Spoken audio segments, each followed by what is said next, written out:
بسم اللہ الرحمن الرحیم، شروع اللہ کے نام سے جو بڑا مہربان نہایت رحم کرنے والا۔ Welcome to golden words. میرے نبی پاک نے فرمایا 3 کام کرو تمہیں فائدہ ہوگا۔ حضرت عبد الرحمن ابن عوف فرماتے ہیں میں نے اس کا تجربہ کیا اس حدیث کا، اور آپ فرمایا کرتے تھے مجھے اللہ کی عزت کی قسم جو میرے نبی نے کہا حق اور سچی کا ہے، حق اور سچ کا ہے۔ حضور سید عالم صلی اللہ علیہ وسلم نے فرمایا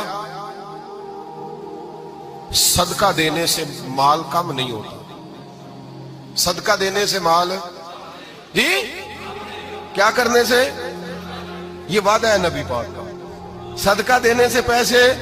اچھا بتائے نا جی مجھے 1000 میں سے 500 دے دیا تو باقی کتنے رہ گئے؟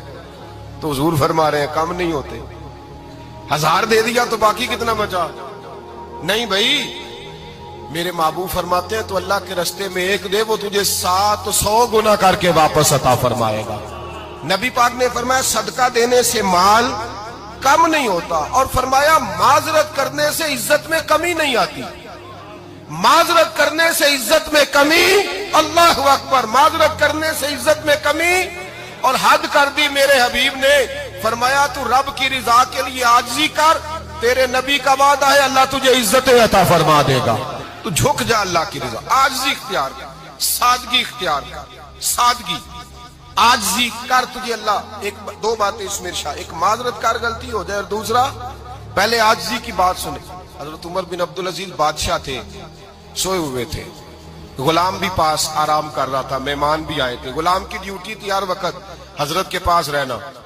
اب سوئے ہوئے دیر ہو گئی، غلام بیچارہ تھوڑا تھوڑا اونگ آتے آتے سو گیا، حضرت چراغ روشن تھا کچھ لکھ رہے تھے، مہمان بیٹھا تھا، خادم سو گیا، اب چراغ نہ آہستہ آہستہ گل ہو گیا، بجھ گیا، حضرت اٹھے، بوڑھے آدمی تھے، چراغ صحیح کرنے، مہمان کہنے لگے حضور میں نہ کر دوں، میں نہ کر دوں، کہنے لگے نہیں تم مہمان ہو، مہمان سے خدمت نہیں لی جاتی۔ تو اس نے کہا غلام کو جگائیے، فرمانے لگے ابھی تو بیچارہ سویا ہے اور نیند سے بیدار کر دوں۔ خود گئے، اس میں تیل دوبارہ ڈالا، بتی ٹھیک کی، جلائی، واپس آ گئے۔ وہ مہمان اب بادشاہ کا مہمان بھی تو کوئی بادشاہ ہی ہوگا نا، کہنے لگا حضور آپ اپنے کام خود کرتے ہیں، کیا لفظ ہے، کیا حسن ہے، اور 2 جملوں میں کیا تاثیر ہے۔ آپ فرمانے لگے ہاں میں اپنے کام خود کرتا ہوں، جب میں گیا تھا تب بھی عمر بن عبدالعزیز ہی تھا، اور جب چراغ صحیح کر کے واپس آیا ہوں تو پھر بھی عمر بن عبدالعزیز ہی ہوں، میرے اندر کوئی تبدیلی آئی، میں وہی ہوں جو گیا تھا۔ حضرت سیدنا فاروق اعظم رضی اللہ تعالیٰ عنہ فرماتے میں بیٹھا تھا، اور ابھی 3 دن ہوئے تھے نبی پاک صلی اللہ علیہ وسلم کے وصال ظاہری کو، میں بیٹھا ہوا تھا، 2-3 بچیاں آ گئی، اور حضرت ابوبکر صدیق رضی اللہ تعالیٰ عنہ کے سامنے آ کے بیٹھ کے رونے لگی۔ جناب صدیق اکبر رضی اللہ تعالیٰ کا بچیوں روتی کیوں ہو؟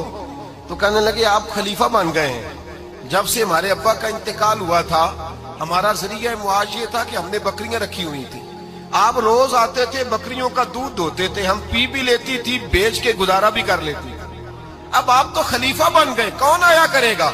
تو حضرت ابوبکر صدیق فرمانے لگے تمہیں پتہ ہے جو خلیفہ ہوتا ہے وہ تو خادم ہوتا ہے قوم کا، میں آیا کروں گا۔ حضرت ابوبکر صدیق روزانہ اٹھتے عصر کے بعد اور جاتے، خلیفہ ہونے کے باوجود ان بچیوں کی بکریوں کو پکڑتے، دودھ دھوتے، ان کے گھر میں دے کے آتے۔